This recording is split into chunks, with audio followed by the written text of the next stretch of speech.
just getting day 3 started here at VIFF. We're at the Fifth Avenue Theater to start off our day for the first 2 films before we head to the Playhouse for another 2. And this one we're going to Slovenia for a subtitled film. And I had honestly, up until about 5-10 minutes ago, I had no idea what this film was about. It was on Chloe's list that I scheduled in. And now that I read it, I'm like, oh no, this is a parent's nightmare. Yeah. This is going to be dicey. Yeah. So, way to pick them, Chloe. These are the stories that made us.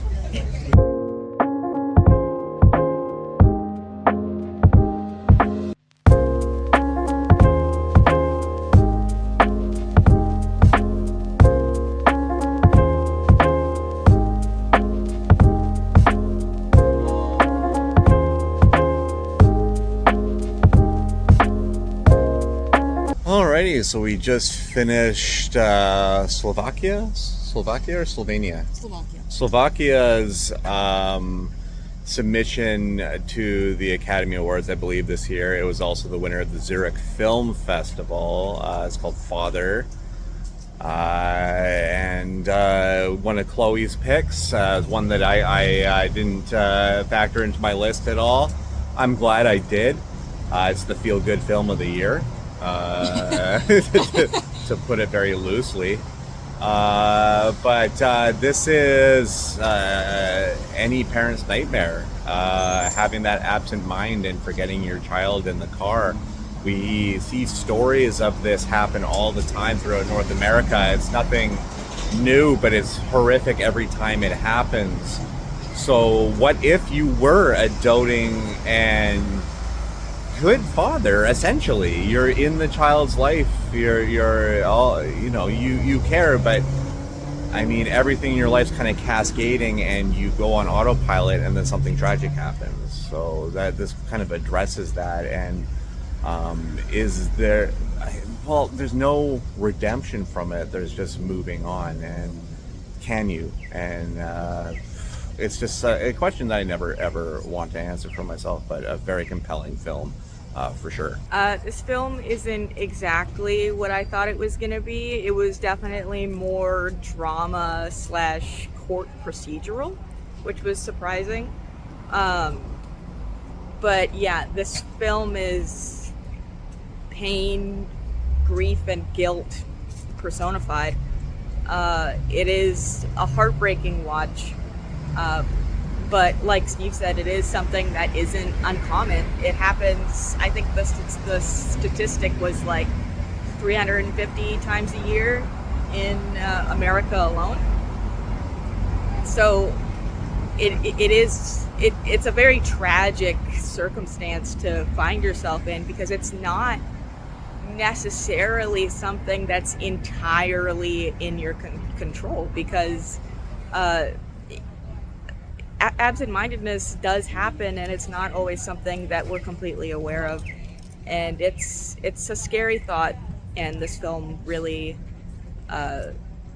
hammers that in. So we're in the same venue for our next one, which would be a hockey related film. A loose remake of the Rob Lowe 1980s film Youngblood is up next, from the filmmaker that brought us Black Ice a couple years ago. So looking forward to that one, and super Canadian because it's hockey.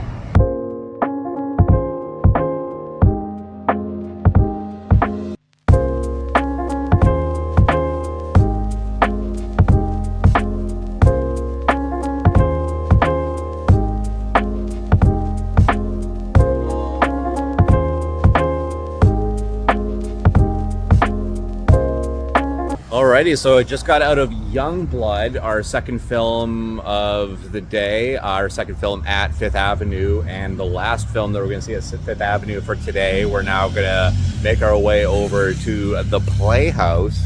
But honestly, this is like the most straightforward film that we've seen since we got here. Like, this is a sports story. It's a hockey-centric story. So of course it's a Canadian-made film because we make the best hockey films. And there's not a lot of hockey films, but there's some great Canadian ones. And I feel like Youngblood, although it is a remake of a mid-'80s film with Rob Lowe, it is adopting other facets in it, more modern facets that I think work. Ashton James plays a solid lead in this one. But this is, formulaic, maybe a little bit glossy and predictable to what we know of sports films. There are a few issues within hockey, modern hockey too, that they glance on, but they don't go too deep on, like racism in hockey, hockey parents and how brutal hockey parents could be, or just sports parents in general. It's like mentioned, but they don't go deep on it. But Chloe said that this one was refreshing, and I would definitely agree with her, being that this one just gives you a little bit of breathing room after all of the stuff that we've seen so far. Yeah, I think kind of obviously I haven't seen the original with Rob Lowe, but as far as sports films go, I did enjoy this. It is straightforward and it is formulaic, even down to there being like a little love story in the midst of it. But yeah, it was nice to be able to kind of sit and watch something simple and easy to digest and kind of like a feel-good movie, especially after our morning screening of Father. I enjoyed it as far as hockey movies go. All right, so like I said, we now make our way to the Playhouse. We're going to be seeing Steal Away, which has Nice Guys actress Angourie Rice in that one. So I'll talk to you on the other side of that.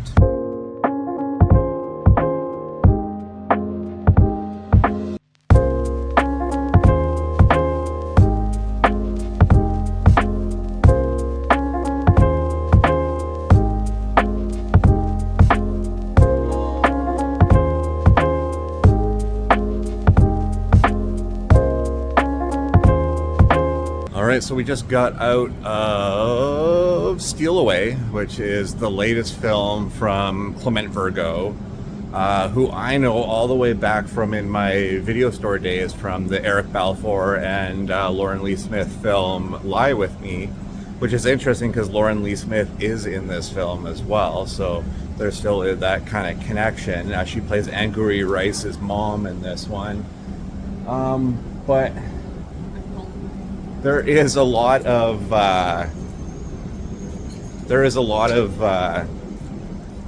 allegory to this film, and it's still one that I gotta unpack a little bit, but also feels like three separate films within one film at a certain point, and then the third act gets like super like thrillery and hunted down thriller. So I don't know, I'm still trying to figure out exactly how I feel about this one. So this film was not what I was expecting at all. We get super weird. It's like sci-fi in some aspects and then fantasy in others, and then around the middle we start getting visions of like planets and constellations, and I don't know what's going on. I understand what the film is trying to say. It is about slavery, largely, and it is an important topic, but I feel like not that it shouldn't be told through this artificial fantasy lens, but that it needs to be a little bit more cohesive in its ideas and the way that it wants to portray these very, very serious topics.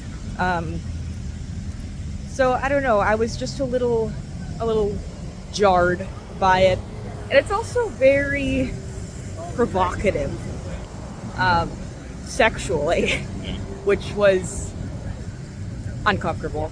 I'm gonna be straight up here. it was very uncomfortable because it's also like this coming of age for I think they're both teen girls. I know that Fanny is 16, she just turned 16, but I don't think we're told the other girl's age. No, I don't think we are either. No. So it's just kind of young girls confiding in each other, but also not about their sexual experiences, and it's just a little odd in this film, considering the rest of the subject matter. So those are my thoughts. Well, and Clement Virgo is a provocative filmmaker. I mean, just look at the trailer for Lie With Me, and you would be like, whoa. But that means we only have one movie left tonight, and that is The Secret Agent, starring Wagner Moura, which I'm hearing very, very good things about. And Wagner Moura, of course, people will know as Pablo Escobar in Narcos. So stay tuned for that. Yes, everyone's got that meme running through their head of the Pablo Escobar in a swing meme. So yeah, but we'll see you on the other side of The Secret Agent.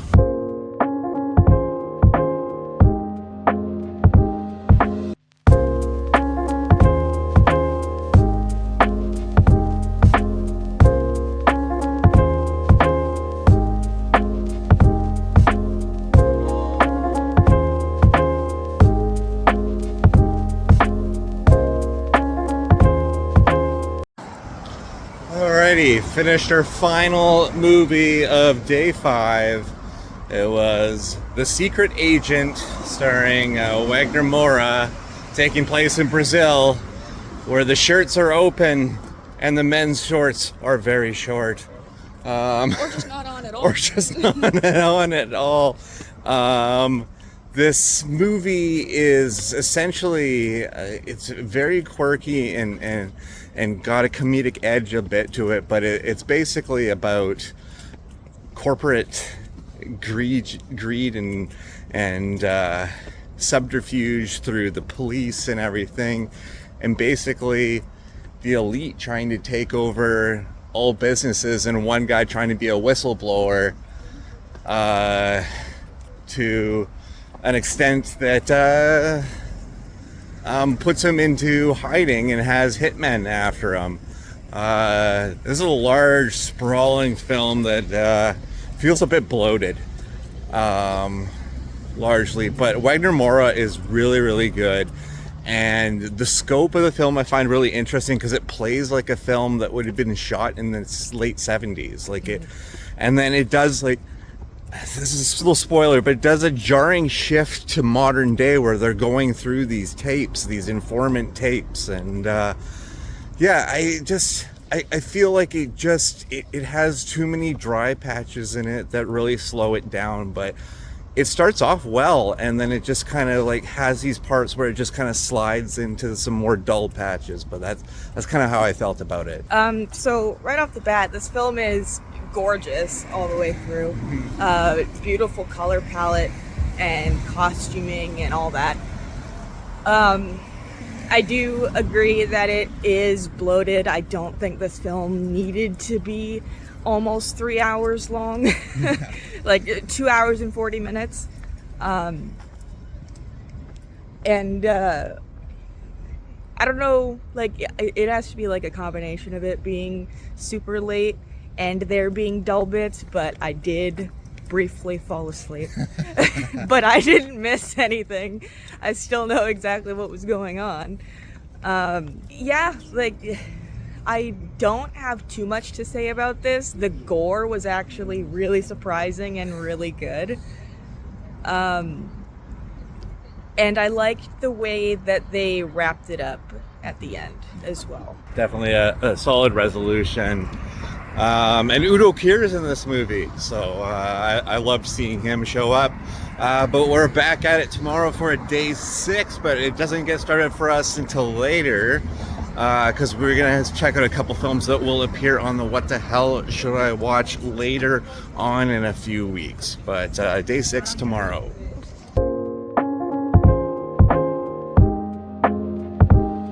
Alrighty, everybody, day 6. You want to hear the crazy thing? We've already been downtown since 10 a.m. Got down here at like 9:15. Yeah. No, 9:50. 9:50.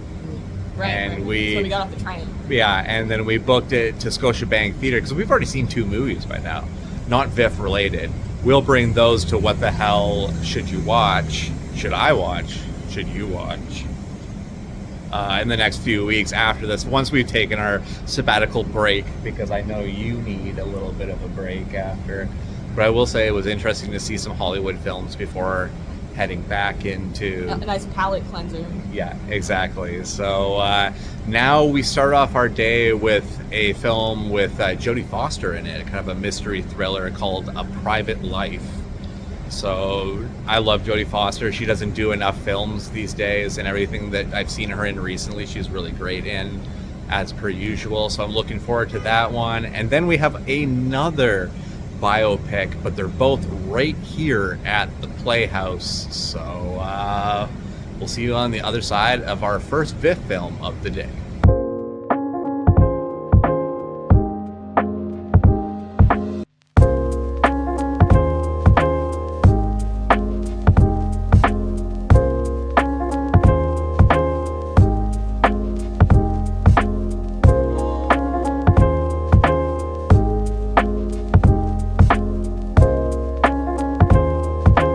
Alright, so we just finished A Private Life, which is a French language film with Jodie Foster, where she plays a psychiatrist who has questions about the recent suicide of one of her patients, and it puts her into what she believes to be a murder mystery of somebody within her family must have killed her.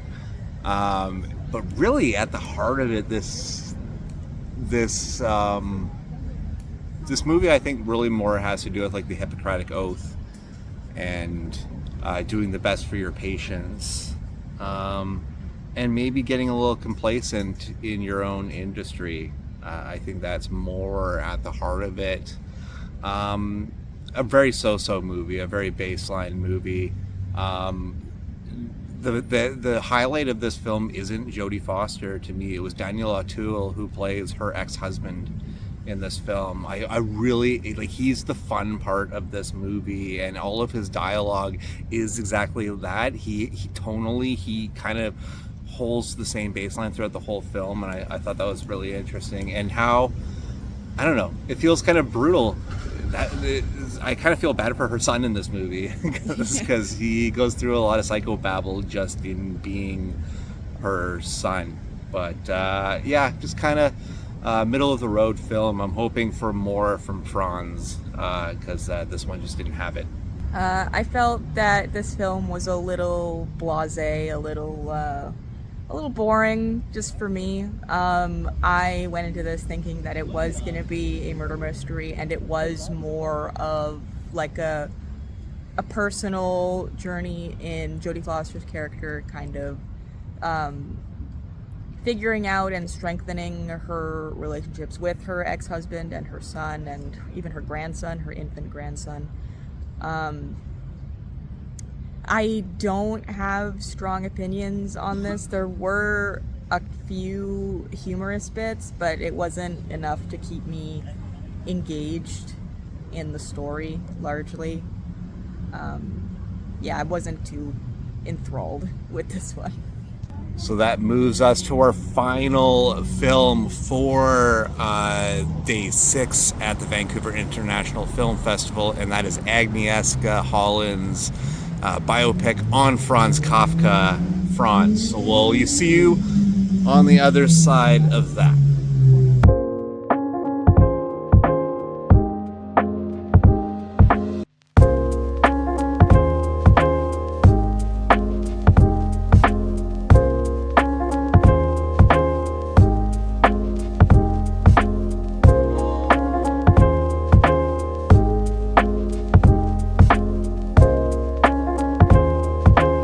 Alrighty, just finished our final film for day 6. It was Franz, the new film from Agnieszka Holland, whose last film I think was Green Border. which was a far more straightforward film than Franz is.